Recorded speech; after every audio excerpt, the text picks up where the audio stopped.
Welcome to മെഡ്ഹെഡപ്പ്. അപ്പോൾ ഇന്ന് നോക്കാൻ പോകുന്ന ടെട്രാസൈക്കിളും ക്ലോറാംഫെനിക്കോളും ആണ്.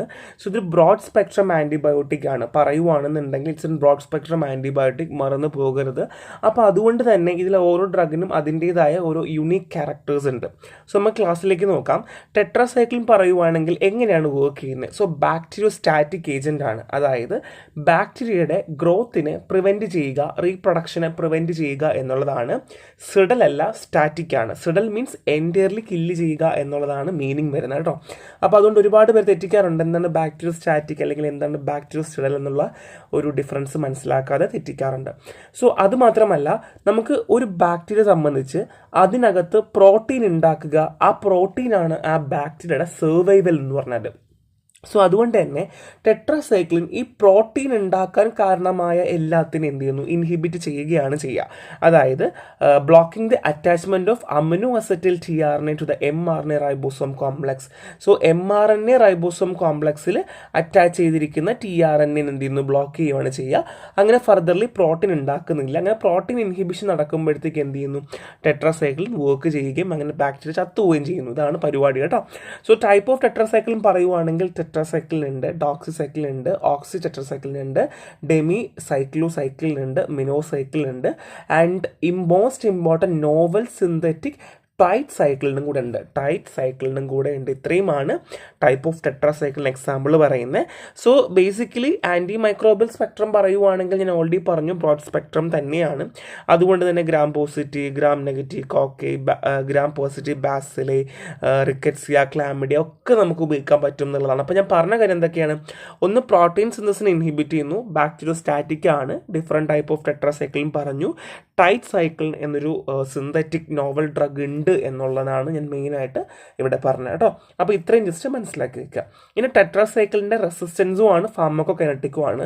സോ ഫാർമക്കോകൈനറ്റിക് പറയുവാണെങ്കിൽ ടെട്രാസൈക്ലിൻ ഉള്ള ഡോക്സിസൈക്കിളിനെ തന്നെ അല്ലെങ്കിൽ മിനോസൈക്കിളിനെയൊക്കെ വെച്ച് പറയുവാണെന്നുണ്ടെങ്കിൽ നമ്മൾ കഴിക്കുന്ന ആഹാരവുമായി അബ്സോർപ്ഷൻ ഒരു ബന്ധമില്ല. പക്ഷേ നിങ്ങൾക്ക് അറിയാം, ഓൾറെഡി അറിയാം, ഇപ്പോൾ ടെട്രാസൈക്കിളിനെ കൊടുക്കുന്ന സമയങ്ങളിൽ നമ്മൾ എന്ത് ചെയ്യാൻ പാടില്ല? ഡയറ്ററി ഫുഡ്, അതായത് നമ്മുടെ മിൽക്ക് ഡയറ്ററി ഫുഡുകൾ നമ്മൾ കൊടുക്കാൻ പാടില്ല എന്ന് പറയാറുണ്ട്. കാര്യം മിൽക്ക് കോംപ്ലക്സ് ഫോം ചെയ്യുകയും അങ്ങനെ കോംപ്ലക്സുകൾ വന്നിട്ട് ഫർദർലി എന്ത് ചെയ്യില്ല, നമുക്ക് അബ്സോർപ്ഷൻ ഇൻ്റർഫിയർ ചെയ്യുമെന്ന് പറയും. എന്നാൽ കോമൺലി ഫുഡുമായിട്ട് വേറെ പ്രശ്നമൊന്നുമില്ല. എന്നാൽ ഇവർക്ക് ചീലേറ്റ് നടക്കാം അല്ലെങ്കിൽ ചീലേഷൻ നടക്കാം due to interference with absorption. ഞാൻ ഓൾറെഡി പറഞ്ഞതുപോലെ കോംപ്ലക്സുകൾ ഫോം ചെയ്ത് നമുക്ക് മിൽക്ക് പ്രൊഡക്ട്സുമായിട്ട് കോംപ്ലക്സ് ഫോം ചെയ്ത് അബ്സോർപ്ഷനെ ബാധിക്കാം എന്നുള്ളതാണ്. സോ ഇനി പറയാൻ പോകുന്നത് റെസിസ്റ്റൻസ് എങ്ങനെയാണ് ടെട്രാസൈക്കിൾ ഡെവലപ്പ് ചെയ്യുക എന്നുള്ളതാണ്. സോ നമുക്ക് ഓൾറെഡി അറിയാം ഇതാണ് ബാക്ടീരിയ, പ്രോട്ടീൻ ആവശ്യമാണ് എന്നുള്ളതാണ്. സോ ഈ പ്രോട്ടീനെ നശിപ്പിക്കുക എന്നുള്ളതാണ് ടെട്രാസൈക്കിൾ എന്ന ഡ്രഗ് ചെയ്യുന്നത്. അപ്പോൾ റെസിസ്റ്റൻസ് അവിടെ ഉണ്ടാവാനുള്ള കാരണം എന്താണ്? പ്രോട്ടീനെ നശിപ്പിക്കുക എന്ന് പറയുന്ന കഴിവ് നഷ്ടപ്പെടുക എന്നുള്ളതാണ്. സോ ഈ പ്രോട്ടീനെ നഷ്ടപ്പെടുത്തുക അല്ലെങ്കിൽ നശിപ്പിക്കുക എന്ന് പറയുമ്പം ടെട്രാസൈക്കിൾ എന്ത് ചെയ്യണം? ഈ ബാക്ടീരിയയുടെ അകത്തേക്ക് കടന്നു തന്നെ പോകണം അല്ലേ? അപ്പോൾ അതുകൊണ്ട് തന്നെ ബാക്ടീരിയയുടെ അകത്തേക്ക് അല്ലെങ്കിൽ ഈ ടെട്രാസൈക്കിളിൻ പോലുള്ള ഡ്രഗുകൾ അങ്ങനെ പെട്ടെന്ന് റെസിസ്റ്റൻസ് ഫോം ചെയ്യില്ല. ചെയ്താൽ തന്നെയും അതിന് കാരണമാകുക ഒന്ന് ഇൻട്രാസെല്ലുലർ അക്യൂമുലേഷനും കുറയുക എന്നുള്ളതാണ്. അകത്തേക്ക് കടക്കാനുള്ള ആ ഒരു ഇൻട്രാസെല്ലുലർ അക്യൂമുലേഷൻ കുറയുക. അതുമാത്രമല്ല, ഈ ഉണ്ടാക്കുന്ന പ്രോട്ടീൻ റൈബോസോമിൽ ഉണ്ടാവുമല്ലോ, അതിനൊരു പ്രൊട്ടക്റ്റീവ് കവറിങ് ഉണ്ടായിരിക്കും എന്നുള്ളതാണ് കേട്ടോ. ഇനി അതുമാത്രമല്ല, ഡോക്സിസൈക്കിളിനും മിനോസൈക്കിളും less impact by efflux pump. Efflux pump എന്ന് വെച്ച് കഴിഞ്ഞാൽ ഒരു ബാക്ടീരിയ സംബന്ധിച്ച് അതിൻ്റെ വേസ്റ്റ് പ്രൊഡക്ട്സ് പുറത്തേക്ക് തള്ളുന്നതിനാണ് നമ്മൾ എഫ്ലക്സ് പമ്പ് എന്ന് പറയുക. അപ്പോൾ ഡോക്സിസൈക്കിളിനും മിനോസൈക്കിളിനും ഈ എഫ്ലക്സ് പമ്പുമായിട്ട് ലെസ് ഇമ്പാക്റ്റ് ആണ്. അപ്പോൾ അതുകൊണ്ട് തന്നെ എന്താണ്, ഇത് വളരെ എഫക്റ്റീവാണ്. റെസിസ്റ്റൻ്റ് ആയ സ്ട്രെയിൻസിൽ പോലും എഫക്റ്റീവാണ് എന്നുള്ളതാണ്. ജസ്റ്റ് മനസ്സിലാക്കിയാൽ മതി, അങ്ങനെ കാണാതെ പഠിക്കേണ്ട കേട്ടോ. എന്താണ് സംഭവം എന്ന് മനസ്സിലാക്കിയാൽ മതി. ഇനി അഡ്വാൻറ്റേജ് ആണ്. ടെട്രാസൈക്കിൾ ഒരുപാട് അഡ്വാൻറ്റേജ് ഉണ്ട്. നമ്മൾ ഓൾറെഡി പറഞ്ഞതുപോലെ ഒരുപാട് ഇൻഫെക്ഷന്, വെർണിയൽ ഡിസീസ്, ഇപ്പോൾ എക്സാമ്പിൾ സെക്ഷുവലി ട്രാൻസ്മിറ്റിംഗ് ഡിസീസിൽ ഉപയോഗിക്കാറുണ്ട്. ആൻഡ് കൊളറ, ബ്രൂസെല്ലെ, പ്ലാഗിലൊക്കെ ഉപയോഗിക്കാറുണ്ട്. അഡോസ് എഫക്റ്റ് ഉണ്ട്. ലിവർ കിഡ്നി ഡാമേജ് ഉറപ്പായിട്ടുണ്ടാവും. ഫോട്ടോടോക്സിറ്റിയും ഡിസ്കളറേഷൻ ഡിസ്കളറേഷൻ ഓഫ് ടീത്ത്, കുഞ്ഞു കുട്ടികളിൽ അത് മാത്രമല്ല വലിയ ആൾക്കാരിലും ഫോട്ടോടോക്സിറ്റിയും ഡിസ്കളറേഷൻ ഓഫ് ടീത്ത് ഒക്കെ ഉണ്ടാവാനുള്ള ചാൻസ് ഉണ്ട്. അത് മാത്രമല്ല നമ്മൾ പ്രഗ്നൻ്റ് ആയിരിക്കുന്ന സമയത്ത് അല്ലെങ്കിൽ ലാക്ടേറ്റിംഗ് ആവുന്ന സമയത്ത് നമ്മൾ ഡ്രഗ് കൊടുക്കുമ്പോൾ സൂക്ഷിച്ചേ കൊടുക്കുകയുള്ളൂ. അതിന് കാരണം കുഞ്ഞുങ്ങളുടെ ടീത്തിൻ്റെ ഡിസ്കളറേഷൻ ഉണ്ടാകാനും പിന്നെ ബോണിൻ്റെ സപ്രഷൻ ഉണ്ടാകാനും അല്ലെങ്കിൽ ബോണ് ഫോം ചെയ്യില്ല, പ്രോപ്പർലി ഫോം ചെയ്യില്ല. അങ്ങനെ ഫർദർലി ടെട്രാസൈക്ലിൻ കൊടുക്കുന്നത് കൊണ്ട് കുഞ്ഞുങ്ങൾക്ക് അനീമിയ ഒക്കെ വരാനുള്ള ചാൻസ് ഉണ്ട് കേട്ടോ. കാരണം ബോൺ സപ്രഷൻ വരുമ്പോഴത്തേക്കും അങ്ങനെ അനീമിക് കണ്ടീഷനൊക്കെ ഉണ്ടാവാനുള്ള ചാൻസ് കൂടുതലാണ്. അത് മാത്രമല്ല വെസ്റ്റുബുലർ ടോക്സിറ്റി കാണാറുണ്ട് കേട്ടോ. മിനോസൈക്കിളിനൊക്കെ വെസ്റ്റുബുലർ ടോക്സിറ്റി കാണാറുണ്ട് എന്നുള്ളതാണ്. ഇതൊക്കെ ജസ്റ്റ് ഇമ്പോർട്ടൻ്റ് ആണ്, നിങ്ങൾക്ക് അറിയാവുന്ന കാര്യങ്ങളാണ്, എന്നിലൊന്ന് മെൻഷൻ ചെയ്ത് പോവുക എന്നുള്ളതാണ് കേട്ടോ. ഇനി ട്രൈഡ് സൈക്കിളിനാണ് ഞാൻ ഓൾറെഡി പറഞ്ഞു, ടെട്രാസൈക്കിളിൻ്റെ ഒരു സിന്തറ്റിക് ഡെറിവേറ്റീവ് ആണ് എന്ന് ഞാൻ ഓൾറെഡി പറഞ്ഞു. ബ്രോഡ് സ്പെക്ട്രം തന്നെയാണ്, റെസിസ്റ്റൻസ് സ്ട്രെയിനിന് പോലും കൊടുക്കാം. ഇനി അത് മാത്രമല്ല നമ്മൾ ഹോസ്പിറ്റൽ അക്വേർഡ് നിമോണിയ, നമുക്ക് എല്ലാവർക്കും അറിയാം ഹോസ്പിറ്റലിൽ നമ്മൾ ചില പേഷ്യൻസിനെ അഡ്മിറ്റ് ചെയ്ത് കഴിഞ്ഞാൽ അവർക്ക് നിമോണിക് ആവും, ഇൻഫെക്ഷൻ വരും അല്ലേ, നോസോകോമൽ ഇൻഫെക്ഷൻ എന്ന് പറയും. അതുമാത്രമല്ല UTIക്ക് നമ്മളിത് കൊടുക്കാറില്ല. കാര്യം എന്താ വെച്ചാൽ ഈ ട്രൈഡ് സൈക്കിളിന് നമ്മളെ യൂറിനിൽ നമ്മുടെ കിഡ്നിയിൽ അവിടെ പോയിട്ട് കോൺസെൻട്രേറ്റ് ഉള്ള കഴിവില്ല എന്നുള്ളതാണ്. അതുകൊണ്ട് ട്രൈഡ് സൈക്കിളും കൊടുക്കാറില്ല. സൈഡ് എഫക്റ്റ് നമ്മൾ ഓൾറെഡി ടെട്രാസൈക്ലിൻ പറഞ്ഞതുപോലെ നൗസിയ, ഗ്യാസ്ട്രിക് ഡിസ്ട്രസ് ഒക്കെ തന്നെയാണ്. ഡോസിങ് നമ്മൾ ലോഡിംഗ് ഡോസ് 100 mg പിന്നെ 50 mg twice daily IV infusion കൊടുക്കും. സോ എന്താണ് ലോഡിംഗ് ഡോസ്, എന്താണ് കണ്ടിന്യൂസ് ഡോസ്, അല്ലെങ്കിൽ നിങ്ങൾക്ക് എല്ലാവർക്കും അറിയാമെന്നുള്ളതായിരിക്കും അല്ലേ. സോ ജസ്റ്റ് ഞാൻ ഒന്ന് പറഞ്ഞുതരാം.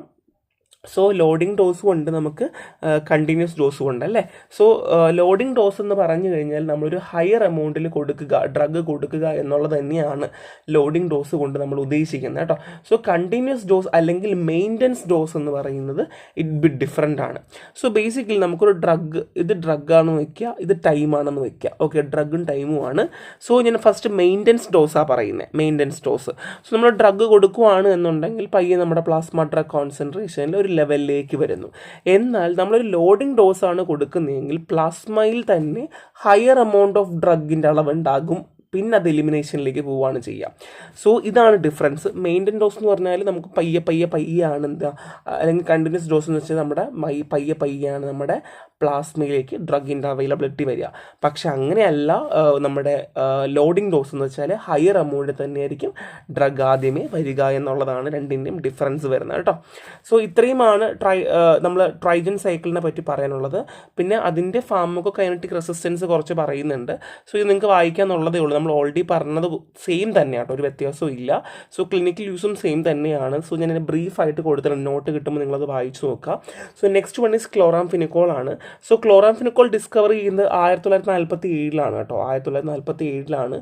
സോ ആൻറ്റിബയോട്ടിക് ഒരുപാട് തരത്തിൽ ക്ലോറാംഫെനിക്കോളിന് ഉപയോഗം വന്നിട്ടുണ്ട്. പക്ഷേ ക്ലോറാംഫെനിക്കോളിൻ്റെ ഏറ്റവും വലിയൊരു പ്രശ്നം അതിൻ്റെ ഒരു ബിറ്റർ ടേസ്റ്റ് തന്നെയാണ്. അപ്പോൾ നമ്മൾ ഓൾറെഡി സ്യൂട്ടിക്സിലൊക്കെ പഠിക്കുന്ന കാര്യമാണ് ക്ലോറാംഫെനിക്കോൾ നമ്മൾ മാസ്ക് ചെയ്യാൻ വേണ്ടി ഒരുപാട് ഫോർമുലേഷനിലേക്ക് നമ്മൾ മാറ്റുന്നു എന്നുള്ളത് നമ്മൾ ഓൾറെഡി പഠിച്ചതാണ്. സോ മെക്കാനിസം ആക്ഷൻ സെയിം തന്നെയാണ്, പ്രോട്ടീൻ സിന്തസിനെ പ്രിവെൻറ്റ് ചെയ്യുക എന്നുള്ളത് തന്നെയാണ്. അതുമാത്രമല്ല specifically 50S ribosome sub unit, ഇത് മറന്നു പോകരുത്, 50S സബ് യൂണിറ്റ് റൈബോസോമിനെയും കൂടെ എന്ത് ചെയ്യുന്നുണ്ട്, അത് പ്രോപ്പർലി പോയിട്ട് ബൈൻഡ് ചെയ്ത് ബ്ലോക്ക് ചെയ്യുന്നുണ്ട് കേട്ടോ. ഇതും കൂടെ ഒന്ന് ഓർത്ത് വെച്ചിരിക്കുക. അതുമാത്രമല്ല കോക്കൈ, ബാസിലി, റിക്കറ്റ്സിയ, മൈക്കോപ്ലാസ്റ്റിനൊക്കെ അഗെയിൻസ്റ്റ് ആയിട്ട് ഗ്രാം പോസിറ്റീവ് ആൻഡ് ഗ്രാം നെഗറ്റീവിലും കൊടുക്കാം. അതുകൊണ്ട് തന്നെയാണ് ഇതിൻ്റെ ബ്രോഡ് സ്പെക്ട്രം ആൻറ്റിബയോട്ടിക് എന്ന് പറയുക. സോ റെസിസ്റ്റൻസ് ഫോം ചെയ്യാറുണ്ട്, ക്ലോറാംഫെനിക്കോൾ റെസിസ്റ്റൻസ് ഉണ്ടാവാറുണ്ട്. So acetyl transferase enzyme reduce cellular permeability, അതായത് നമ്മൾ ബേസിക്കലി എൻസൈമായി ബന്ധപ്പെടുത്തിയാണ് റെസിസ്റ്റൻസ് പറയുന്നത്. അസറ്റൈൽ ട്രാൻസ്ഫറേസ് എൻസൈം ആണ് ഇതിന് കാരണമായത്. സെല്ലുലാർ പെർമിബിലിറ്റിനെ കുറക്കുകയാണ് ചെയ്യുക. And ribosomal affinity, so chromosome അല്ല, ഈ ക്ലോറാംഫെനിക്കോളിന് പോയിട്ട് 15S റൈബോസോമിനെ പോയി ബ്ലോക്ക് ചെയ്യാൻ പറ്റാതെ വരികയും അങ്ങനെ എന്ത് ചെയ്യുന്നു, ഫർദർലി അവിടെ റെസിസ്റ്റൻസ് ഉണ്ടാവുന്ന രീതി നമ്മൾ നേരത്തെ അവിടെ പറഞ്ഞ അതേ സെയിം പോലെ തന്നെയാണ്. But specific to 15S ribosome ആണെന്നുള്ളത് മാത്രമേ ഉള്ളൂ. ജസ്റ്റ് മനസ്സിലാക്കുക, പ്രോട്ടീൻ സിന്തസിസും 15S റൈബോസോമും ആണ് എന്നുള്ളത് മെക്കാനിസം ഓഫ് ആക്ഷൻ മനസ്സിലാക്കുക. So various gram positive gram നെഗറ്റീവിൽ കൊടുക്കുന്നുണ്ടെന്ന് മനസ്സിലാക്കുക. റെസിസ്റ്റൻസ് ഫോം ചെയ്യുന്നത് അസറ്റൈൽ ട്രാൻസ്ഫറേസ് എൻസൈം, ലൈക്ക് ഞാൻ ഓൾറെഡി പറഞ്ഞതുപോലെ 15S റൈബോസോമിന് പ്രൊട്ടക്ഷൻ ആയാലും അല്ലെങ്കിൽ റൈബോസോമൽ അഫിനിറ്റിനൊക്കെ ഓൾട്ടർ ചെയ്യുന്നു, മാറ്റങ്ങൾ വരുത്തുന്നു, ഓൾറെഡി മെക്കാനിസത്തിൽ ഡിഫറൻസ് വരുത്തുന്നു എന്നുള്ള കാര്യങ്ങൾ മനസ്സിലാക്കുക. അഡ്വേഴ്സ് എഫക്റ്റ് ഉണ്ട്, ബോൺ മാരോ ഡിപ്രഷൻ ഉണ്ടാവുന്നുണ്ട്, സോ മൈലോ സപ്രഷൻ ഉണ്ടാവാറുണ്ട്, അപ്ലാസ്റ്റിക് അനീമിയ ഉണ്ടാവുന്നുണ്ട്. സോ ഞാൻ ഓൾറെഡി ടെട്രാസൈക്കിളിന് പറഞ്ഞു ബോൺ മാരോ ഡിപ്രഷൻ ഉണ്ടാവുന്നു എന്നുള്ളത്. സോ നമുക്ക് ഓൾറെഡി അറിയാം ബോൺ മാരോ ആണ് നമ്മുടെ ബ്ലഡ് സെൽസ് ഫോം ചെയ്യാനായിട്ട് ഹെൽപ്പ് ചെയ്യുന്നത്. സോ ബ്ലഡ് സെൽസ് ഉണ്ടെങ്കിൽ പ്രോപ്പറായിട്ട് ഉണ്ടെങ്കിൽ വേറെ പ്രശ്നമില്ല, പ്രോപ്പറായിട്ട് ഉണ്ടായില്ലെങ്കിൽ സംഭവിക്കുന്നു അനീമിക് ആവുന്നു അല്ലേ. അപ്പോൾ അതുപോലെ അപ്ലാസ്റ്റിക് അനീമിയ ആകുന്നു. ആൻഡ് ഹൈപ്പോ സെൻസിറ്റിവിറ്റി റിയാക്ഷൻ ഉണ്ട്, ഗ്യാസ്ട്രോ ഇൻഡസ്ട്രിയൽ ഡിസ്റ്റർബൻസ് ഉണ്ട്, ഗ്രേ ബേബി സിൻഡ്രം ഒക്കർ ചെയ്യാറുണ്ട് എന്നുള്ളതാണ്. ക്ലിനിക്കൽ യൂസ് എന്ന് പറഞ്ഞാൽ ക്ലോറാംഫെനിക്കോൾ നമ്മളിപ്പോൾ ഉപയോഗിക്കാറില്ല, ഒരു റിസർവ് ഡ്രഗായിട്ട് നമ്മൾ മാറ്റി വെച്ചിട്ടുണ്ട് എന്നുള്ളതാണ്. കാര്യം ലെസ് ടോക്സിക് ആണ് എന്നുള്ളതാണ്. കാര്യം നമുക്ക് വേറെ ഓൾട്ടർനേറ്റീവ്സ് ഉണ്ട് നിലവിൽ. ക്ലോറാംഫെനിക്കോൾ വെച്ച് നോക്കുവാണെങ്കിൽ അങ്ങനെ ഉപയോഗിക്കേണ്ട ആവശ്യമില്ല, ഒരുപാട് ഓൾട്ടർനേറ്റീവ്സ് ഉണ്ട്, നമ്മളതുകൊണ്ട് റിസർവ് ആക്കി വെച്ചിരിക്കുവാണ് എന്നുള്ളതാണ്. സോ പക്ഷേ ഒരു എമർജൻസി വന്നാൽ നമ്മൾ ഉറപ്പായിട്ട് ഉപയോഗിക്കും, ലൈക്ക് സാൽമണ ടൈഫൈ പോലുള്ള സ്ട്രെയിൻസ് ഒക്കെ വന്നാൽ നമ്മൾ ഉപയോഗിക്കും എന്നുള്ളതാണ്. സോ ഇത്രയും മനസ്സിലാക്കിയാൽ മതി. പിന്നെ സെക്കൻഡ് ലൈൻ ഓപ്ഷനിൽ മെനിഞ്ചൈറ്റിസിനൊക്കെ ഇൻഫ്ലുവൻസ സീസണൽ ഡിസീസാണ് ഇൻഫ്ലുവൻസ, എല്ലാവർക്കും അറിയാൻ തോന്നുന്നു. സോ ഇൻഫ്ലുവൻസ മെനിഞ്ചൈറ്റിസിനൊക്കെ യൂസ് ചെയ്യാനായിട്ട് നമുക്ക് ക്ലോറാംഫെനിക്കോൾ യൂസ് ചെയ്യാം എന്നുള്ളത് തന്നെയാണ്. സ്പെസിഫിക് ആൻറ്റി ബയോട്ടിക് എന്ന് വേണമെങ്കിൽ നമുക്ക് ഈ ക്ലോറാംഫെനിക്കോളിനെ മെൻഷൻ ചെയ്യാം. Specific anaerobic infections second line option for meningitis, H influenza and neisseria മെനിഞ്ചൈറ്റിഡൈസിനൊക്കെ നമുക്ക് യൂസ് ചെയ്യാം എന്നുള്ളതാണ് കേട്ടോ. സോ ജസ്റ്റ് മനസ്സിലാക്കി വെക്കുക എന്തൊക്കെയാണ് യൂസ് എന്നുള്ളത് മനസ്സിലാക്കി വെക്കുക. ഇത്രയേ ഉള്ളൂ ചാപ്റ്റർ. സോ ടെട്രാസൈക്ലിൻ ക്ലോറാംഫെനിക്കോൾ രണ്ടും നന്നായിട്ട് പഠിക്കുക. നെക്സ്റ്റ് കാണാം. ബൈ.